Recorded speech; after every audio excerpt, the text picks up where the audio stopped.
ألا شك بأن الله أعطى تفضلا وأن الذي أعطاه أعطوك مسجلا إن حديث الذوق فيه بشارة للرائين لمن للذائقين توسلا. أعوذ بالله من الشيطان الرجيم. بسم الله الرحمن الرحيم، والصلاة والسلام على سيدنا محمد أشرف المرسلين وعلى صحبه أجمعين ومن اتبع لسنته إلى يوم الدين. أما بعد فأقول لكم يا أيها الإخوة والأخوات Assalamu alaikum, brothers and sisters. I greet you with the greeting of Islam, which is to say, may the peace and blessing of Allah subhanahu wa ta'ala be upon you. Inshallah, we return with the third part of Al-Qawaid al-Fiqhiya by Sheikh Abdur-Rahman ibn Nasir al-Sa'adi al-Najdi al-Hanbali.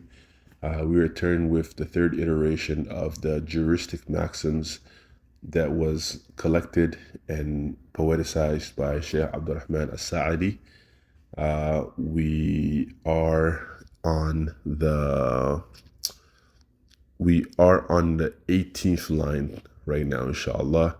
So ala kulli hal, we'll continue. The Sheikh, he says, وَتَرْجِيءُ الْأَحْكَامُ لِلْيَقِينِ فَلَا يُزِيلُ الشَّكُّ لِلْيَقِينِ. He says, وَتَرْجِيءُ الْأَحْكَامُ لِلْيَقِينِ.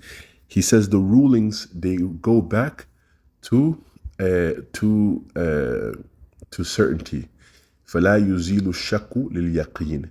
And certainty is not removed, or doubt does not remove certainty. You understand? Meaning that you have a state where a person is certain about something, then doubt does not remove that certainty. So you were certain, for example, I'm certain that I married this woman. But for whatever reason, doubt comes into my mind that, man, did I divorce this woman or not? Did I divorce this woman or not? Then you would throw away the doubt, and then you would say that I had certainty that I was married to her. So the doubt that I have with respects to being married to her or not, or to divorcing her, I would just throw that away. You understand? This is a tremendous principle, especially with people that have waswas with respects to the daily acts that are related to the deen. So you will see someone, he has certainty that he completed the wudu. And then all of a sudden, while he's praying in his salah, he gets a doubt. He says, "Oh, I think I forgot a lahm. I forgot a single spot on my arm." He breaks his salah. He goes and washes that spot. But really, he didn't. He just has a small doubt, right? So in that state, certainty does not remove doubt. You understand? Certainty does not remove doubt. That's why if someone is certain that he has wudu, he knows I made wudu at one time, and then he starts to have a small doubt as to whether a hadith occurred or not, then what happens is he treats the doubt as though it's nullified. This is not the same as we see in Al-Akhdari, where a person is not certain that he has wudu, so he has doubt as to whether he has wudu or not. In that case, he would treat the doubt as though it was certainty, and he would go and make wudu, because the certainty, the yaqeen, is not established. But wherever yaqeen is established about something, and then doubt comes in, then you do away with the doubt. You understand? This is a tremendously helpful principle in our daily lives. He says, وَالْأَصْلُ فِي مَيَاهِنَا الطَّهَارَةِ وَالْأَرْضِ وَالثِّيَابِ وَالْحِجَارَةِ. He says, وَالْأَصْلُ فِي مَيَاهِنَا.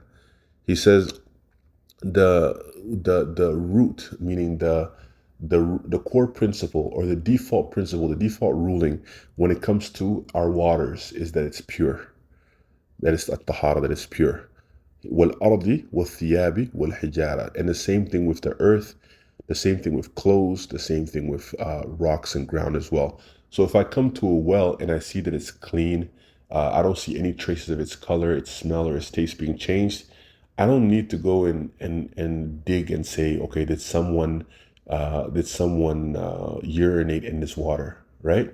I don't need to go and do that type of investigation, because the default is that if it's some type of liquid, unless you have clear evidence that this thing is najis, then you just treat it as though it is water, it's clean. There's a hadith that comes where the Prophet ﷺ and Sayyidina Umar are walking, and somebody touches Sayyidina Umar with water, some type of liquid, and then the Sayyidina Umar asked the person, "What is this?" And the Prophet ﷺ, he told the person, he says, "Don't tell him." You understand? This is to indicate to Sayyidina Umar that if you're touched by a liquid, just treat it as though it is it's tahir. You understand, that it's pure, unless some type of evidence comes to you that you cannot deny that this thing is filthy. And the same thing with respects to the earth, right? So when I see some dirt, I have to make tayammum, for example. I don't look at that dirt and say, you know what, there's a good possibility that a dog walked by here and urinated on it. I don't have any knowledge of that, so I have to treat it as though it's pure. The same thing with a piece of clothing, right? If I have a piece of clothing, I'm gone for the whole day. I don't know what happened to that piece of clothing. My kids might have been there, right? But I look at it, I don't see any traces of urine, I don't see any traces of feces, I don't see any type of blood, I don't see any semen. So I treat that article of clothing as though it's pure. You understand? The same thing with rocks as well.